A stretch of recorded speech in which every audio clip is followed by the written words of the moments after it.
my name is Jeff Heinle. I teach a variety of courses in the Department of Journalism and Mass Communication, most of them being Intro to Film, Media Literacy and Ethics, a lot of different video production courses. I mean, probably just personally, I've always been a lifelong learner. I like to read a lot. I like to see media from around the world. So it's one of the few fields that probably you can really keep learning in. It's not that it can be repetitive depending on the professor, but it's wonderful in that way that you can keep on reading and learning. You do a lot of different, a variety of assignments, I guess, different types of reading material for the main part.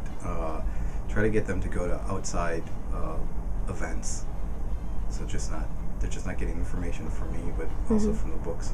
They may read the articles, the outside events, that type of thing. Yeah, I've been working on the SDSU film series as advisor for 6 years now, both semesters, fall and spring. So it's a lot of events. It's usually anywhere from 10 to 14 events a semester.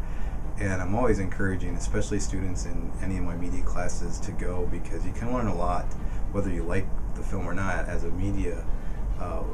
future media professional, you can take a look at different types of media to see what you like, whether it's the cinematography, the narrative construction, the biases in documentaries. So there's a lot of stuff you can pull out of it by just attending and seeing things that you normally wouldn't. So I definitely recommend that almost any student go to the series, but especially for media production or journalists. My educational philosophy, when I first started, it was very much in line with John Dewey's thinking about tying the curriculum into the intellectual motivations of the student. This can be a bit challenging because there's a lot of resistance in trying to get people to open up and maybe look at some issues they never would have. But I think that's what college is for, but it's a struggle. Some of the last books I've read recently, I belong to a nonfiction book club that's run from the Brookings Public Library. So we've been reading lots of different books this last semester, and the last one I believe was Craig Morton's Stones for Schools.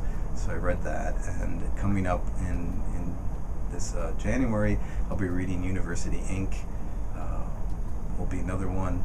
Right now I'm currently reading a couple different books. One of them is Edward Galeano's Mirrors. He's one of my favorite authors. He's from Ecuador, and he does a very interesting job of writing, very poetic and cryptic. I like his work a lot, and I'd recommend his writing to a lot of people. I'm going to try to reread some of Milan Kundera's work over the break too. He's one of my favorite authors. And I got a book from a student that I hope to read over break too, and this is called The Island at the Center of the World, the epic story of the Dutch Manhattan and the forgotten colony that shaped America. So that's a nice little gift. Didn't know this book existed until a student gave it to me, which is wonderful. So now I will by the end of winter break. So that's what I'm going to be doing.